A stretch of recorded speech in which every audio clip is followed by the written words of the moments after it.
Good morning, students. I am Ananta Datta from Bharati College of Engineering and Technology, Durga. Today we will study about the subject cryptography and network security of the 7th and computer science branch. हमने last class में message digest के बारे में discuss किया था कि message digest क्या होता है और वो कैसे वर्क करता है। आज हम एक न्यू टॉपिक के बारे में डिस्कस करेंगे। यूनिट 3 का ही ये टॉपिक है Chinese remainder theorem. Chinese remainder theorem ये जो एक बहुत सक्सेसफुल नंबर थ्योरी है जिसमें कि हम चाइनीज रिमाइंडर थ्योरम का यूज करते हैं। और हम इसमें क्या बोल सकते हैं कि ये एक पॉसिबल है कि हमारे जो हम इंटीजर्स हैं उन्हें रिकंस्ट्रक्ट कर सकते हैं एक कोई पर्टिकुलर मॉड्यूलो से या पेयर वाइज कोई रिलेटिवली प्राइम मॉड्यूलो से हम उस इंटीजर्स को रिकंस्ट्रक्ट कर सकते हैं। चाइनीज रिमाइंडर थ्योरम में हम क्या करते हैं, एक हम रिलेटिवली प्राइम पॉजिटिव इंटीजर्स लेते हैं m1 m2 से लेके m ऑफ k तक के हम क्या करते हैं रिलेटिवली पेयर वाइज हम प्राइम इंटीजर्स लेते हैं और हम यहाँ पे इंटीजर्स लेते हैं a1 a2 से कंटिन्यू जहां तक के हमको लेना है। तो इसके बाद एक फॉर्मूला बनता है x identical to a1 mod m, x identical to a2 mod m2, ऐसे करके सो ऑन हमारा जो है ये एक फॉर्मूला बनता है। इसमें हम क्या बोलते हैं कि हमारा m जो है वो यूनिक मॉड्यूलो है। ठीक है, m जो है हमारा यूनिक मॉड्यूलो है। अब prove that a solution exist. ठीक है, एक सॉल्यूशन के तौर पे हम देखते हैं कि k इक्वल टू 4 हमने एज्यूम किया। Note the proof is constructive, that is it shows us how to actually construct a solution. ठीक है, हम एक्चुअली कैसे कंस्ट्रक्ट करते हैं सॉल्यूशन वो हम देखते हैं। अवर साइमल्टेनियस कॉन्ग्रुएंस आर, हमारे जो साइमल्टेनियस कॉन्ग्रुएंस है हमारा क्या है, हमने यहाँ पे देखिए क्या किया हुआ है, हमने मॉड को m1 m2 से लेके k तक के दिया हुआ है। तो हम k की वैल्यू को हमने 4 ले लिया हुआ है। जब k की वैल्यू को हमने 4 लिया हुआ है तो हम क्या कर रहे हैं, x equal to a1 mod m1, x identical to a2 mod m2, x identical to a3 mod m3 and x identical to a4 mod m4। ठीक है, तो हमें इंटीजर्स फाइंड करना है w1 w2 w3 and w4, हमें integers find करना है। तो उसके लिए हमारी मॉड की वैल्यू क्या हो जाएगी, जब हम फर्स्ट के लिए करेंगे तो जो हमारा फर्स्ट इंटीजर रहेगा वो 1 रहेगा, बाकी सारी 0 रहेगी। जैसे ही हम मॉड m2 और w2 में देखेंगे तो उसकी वैल्यू हमारी 1 रहेगी, वैसी w3 और m3 में हमारी वैल्यू 1 रहेगी थर्ड पोजीशन में, और m4 और w4 में हमारी वैल्यू 1 रहेगी। देन इसके बाद फिर क्या होगा आपका, इसके बाद हम फाइंड करेंगे w1 w2 w3 w4 हमको मिल गया जब, तो हम क्या करेंगे x equal to a1 w1 x plus a2 w2 plus a3 w3 plus a4 w4। अब हम क्या देखेंगे कि more over as long as the modulo m1 m2 m3 m4 जो हमारे सेम रहेंगे remains the same, we can use the same w1 w2 w3 w4 with any a1 a2 a3 a4। First हम क्या define करेंगे, z1 equal to m upon m1। ठीक है, और क्या रहेगा equal to m2 m3 m4। वैसे ही हम क्या निकालेंगे, z1 z2 z3 and z4 हम फाइंड आउट करेंगे। देन हम क्या करेंगे, यहाँ पे आप देखिए z1 इक्वल टू 0 है, तो यहाँ पे क्या होगा मॉड m ऑफ j, और j की वैल्यू क्या रहेगी 1 है, तो j की वैल्यू 2 3 एंड 4 रहेगी। ठीक है, GCD z of 1 and m of 1 equal to 1 करेंगे। ठीक है, तो अब यहाँ पे क्या होगा, नेक्स्ट हम क्या डिफाइन करेंगे, y1 y2 y3 and y4 हम फाइंड आउट करेंगे z minus 1 mod of m1। ऐसे करके हम यहाँ पे फॉर्मूला यूज करके हम क्या निकालेंगे, y की वैल्यू निकालेंगे। देन y की वैल्यू फाइंड आउट करने के बाद फिर हम क्या करेंगे, यहाँ पे y1 z1 equal to 0 and y1 z1 equal to 1 mod m। ठीक है, यहाँ से हम वैल्यू फाइंड आउट करेंगे और लास्टली हम क्या डिफाइन करेंगे, w1 equal to y1 z1 mod m, w2 equal to y2 z2 mod m, w3 equal to y3 z3 mod m and w4 equal to y4 z4 mod m। तो यहाँ से हमारी जो w1 w2 w3 w4 की value हमारी यहाँ से find out हो जाएगी। ठीक है, अब हम इसके बाद आप एक क्वेश्चन देखिए। एक क्वेश्चन है हमारा यहाँ पे, ये है आपका x equal to 6 mod 11, x equal to 13 mod 16, x identical to 9 mod 21 and x identical to 19 mod 14। ठीक है, तो अब हम इसमें m की वैल्यू फाइंड आउट करेंगे। हमारी जो m की वैल्यू रहेगी, हमारा ये m है 11, 16, 21 एंड 25 जो है ये हमारी m की वैल्यू है। तो हमारा m का वैल्यू निकला 92400। ठीक है, अब देखिए यहाँ पे हमारे पास 4 नंबर है, इसलिए हमारा K4 निकला। M1, M2, M3, M4 की वैल्यू हमने निकाली, and A1, A2, A3, A4 की वैल्यू 6, 13, 9 और 19 हमारी वैल्यूज निकली। अब हम क्या फाइंड आउट करेंगे, Z1, Z2, Z3, Z4। यहाँ से आप देखिए कि हमने Z1, Z2, Z3 और Z4 की वैल्यू फाइंड आउट की। फिर हम किसकी वैल्यू फाइंड आउट करेंगे, Y1, Y2, Y3 और Y4। तो यहाँ से आप देखिए कि आपका Y1 8 mod 11, Y2 15 mod 16, Y3 2 mod 21 and Y4 6 mod 25 find out हुआ। ठीक है, अब इसके बाद आप देखिए कि क्या फाइंड आउट करना है हमको, W1, W2, W3, W4। ठीक है, हमको ये 4 वैल्यूज फाइंड आउट करनी है। तो हम क्या करेंगे, Y1 Z1 mod m, यहाँ पे आपका Y1 है 8400 इंटू करेंगे 8 mod 11, और हमारा जो mod m है, mod m की वैल्यू है हमारी 92400। तो हम यहाँ से आप फाइंड आउट कर लेंगे। तो हमको वैल्यू मिल जाएगी W1, W2, W3 and W4 की। देन हम यूनिक मॉड्यूलो फाइंड आउट करेंगे। इसमें आप देखिए कि A1 W1 plus A2 W2 plus A3 W3 plus A4 W4, ये हमारी क्या निकली, मॉड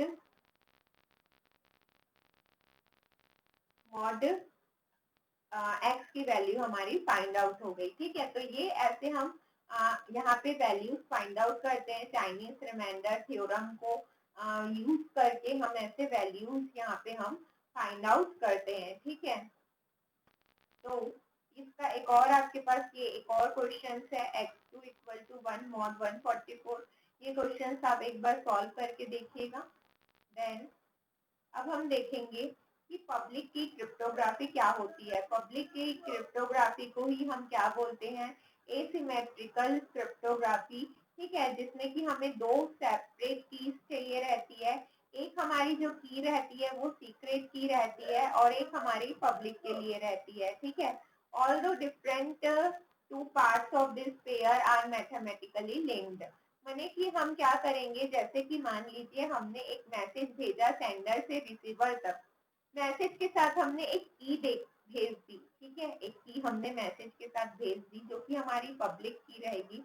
उस की के थ्रू क्या होगा हमारा, उस की के थ्रू हमारा क्या होगा कि हम क्या कर सकते हैं, उस की को हम पब्लिकली भेज लिए। यदि कोई थर्ड पार्टी या कोई इंट्रूडर यदि हमको हमारे मैसेज को लेगा भी, तो उस की के साथ वो मैसेज को रीड नहीं कर पाएगा। और एक सीक्रेट की रहेगी जो कि सिर्फ सेंडर और रिसीवर के पास रहेगी।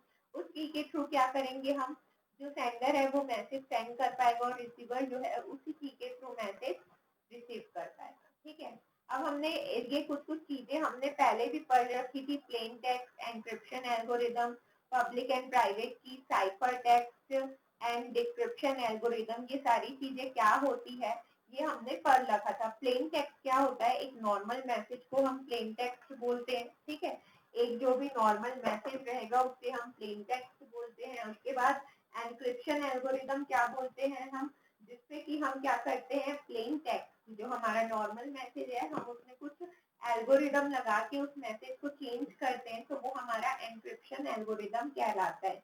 पब्लिक एंड प्राइवेट की, आपके पास 2 टाइप की कीज होती है, मैंने अभी डिफाइन किया। आप उस की के थ्रू क्या कर सकते हैं, आप इधर उधर वैली कीज को सेंड कर सकते हैं, ट्रांसफर कर सकते हैं। फिर आती है साइफर टेक्स्ट की बात। साइफर टेक्स्ट में क्या होगा, साइफर टेक्स्ट जो है हमारा, वो हमारा जो मैसेज एनक्रिप्ट हो जाता है उस मैसेज को हम साइफर टेक्स्ट बोलते हैं। देन डिक्रिप्शन एल्गोरिदम में क्या होता है, साइफर टेक्स्ट में हम वापस की लगा के हम उसे प्लेन टेक्स्ट में कन्वर्ट करते हैं, तो वो हमारा होता है डिक्रिप्शन। ठीक है, decryption means, encryption means message को एनक्रिप्ट करना। ठीक है, मैसेज को किसी दूसरे कोड में, किसी दूसरे लैंग्वेज में ट्रांसफर करने के प्रोसेस को हम एनक्रिप्शन बोलते हैं, और उसी दूसरे लैंग्वेज से नॉर्मल फॉर्म में जब हम मैसेज बनाते हैं तो हम उसे डिस्क्रिप्शन बोलते हैं। ठीक है, देन यहाँ पे आप देखिए ये एक डायग्राम है, इस डायग्राम से आप देख के समझ पा रहे होंगे, इस डायग्राम से आप समझ पा रहे होंगे कि यहाँ पे दो लोग हैं, एक है बॉब एक है एलिस। ठीक है, एक है बॉब एक है एलिस। आपके पास क्या हो रहा है यहाँ पे देखिए कि आपके पास एक प्लेन मैसेज है, प्लेन मैसेज को आपने एनक्रिप्शन में चेंज किया हुआ है, एनक्रिप्शन में चेंज करके आपने उसे एलिस रिसीवर के पास सेंड किया। ठीक है, तो इस रिसीवर के पास जब आपने सेंड किया तो आपने इतने सारे कीज के साथ उसे सेंड किया। ठीक है, इतने सारे कीज के साथ उसे आपने सेंड किया, और एक एलिस के पास उसकी प्राइवेट की रहेगी, जिससे वो क्या करेगी, उसे वापस प्लेन टेक्स्ट में कन्वर्ट कर लेगी, और ये जो आपका मैसेज है ये इस फॉर्म में कन्वर्ट हो जाएगा। ठीक है, ये आपका होता है एनक्रिप्शन। ठीक है, जब भी हम एनक्रिप्शन करते हैं तो हम ऐसे एनक्रिप्शन करते हैं। ठीक है,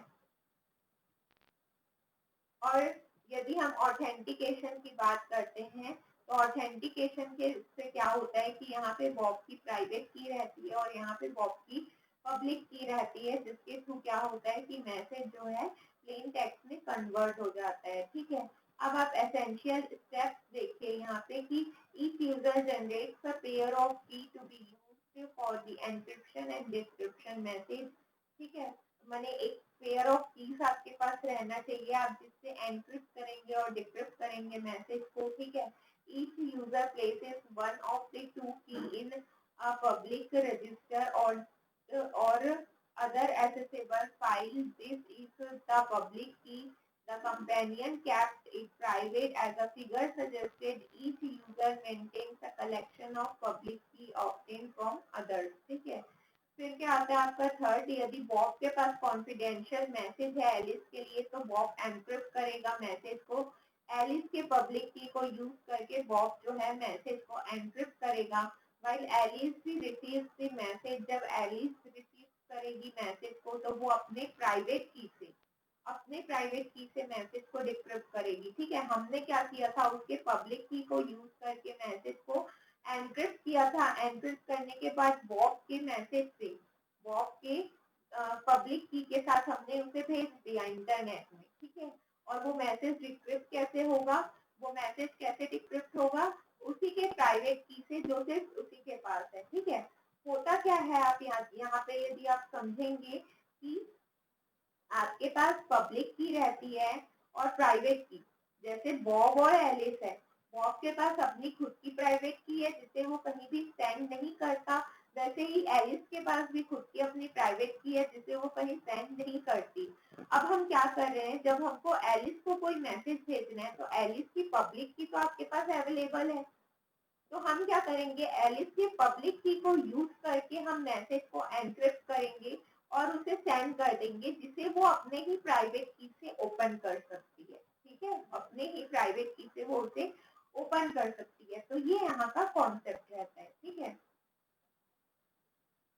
देन नेक्स्ट है आपका कि पब्लिक की और प्राइवेट की के रोल्स क्या रहते हैं। ठीक है, यदि हम पब्लिक की और प्राइवेट की के रोल्स के बारे में बात करें तो जो पब्लिक की रहता है वो सिर्फ और सिर्फ यूजर के पास ही रहता है। सॉरी जो हमारे पास प्राइवेट की रहती है वो सिर्फ और सिर्फ यूजर के पास रहता है। मीन मेरा प्राइवेट की, या जैसे मान लीजिए मेरी फेसबुक की या मेरी व्हाट्सएप की आईडी, मेरी आईडी और पासवर्ड, मेरी व्हाट्सएप की आईडी और पासवर्ड मेरे ही पास है।